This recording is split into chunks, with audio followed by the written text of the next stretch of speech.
चुकतात ग मुलं रिलेशनशिप मध्ये, कुठे चुकतात आणि मुली कुठे चुकतात? मुलींचं आय थिंक हे चुकतं की थोडं कंट्रोलिंग होऊन जातं ती गोष्ट. म्हणजे कुठेतरी ते मॅटर्नल इन्स्टिंक्टच्या आहारी जाऊन की त्यांनी हे नाही केलं पाहिजे किंवा त्यांनी मित्रांसोबत जास्त हँगआउट केलं नाही पाहिजे, त्यांनी दारू जास्त प्यायली नाही पाहिजे किंवा वॉट एव्हर इट इज, ते थोडं नाही, कंट्रोलिंग दारू होऊन पिणं जातं. चांगलं आहे ना, नाही, म्हणजे इन सांगणं. लिमिट, इन लिमिट, इन नाही, लिमिट. सांग ना की दारू नको पिऊ, चांगलं आहे ना. मी तुला तेच सांगते, ओव्हर नाही करायची कुठली गोष्ट. जर तू भांडायलाच लागशील ना, पोरं पण म्हणणार जा माझी लाईफ आहे, मी काय करायचं ते करेन. तू कोण असतेस जास्त कंट्रोल करायला?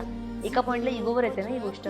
मग तेच म्हणते मी, एकतर पहिली गोष्ट मुलींना कळावं ते कुकुळं बाळ नाही आहे, त्याला कळतं एका पॉईंटला त्याचं तो काय करतोय. तू सांगितलंस ना, आणि अगेन त्याला जर तुझी खरंच इतकी कदर आहे तर तो ते नाही करत.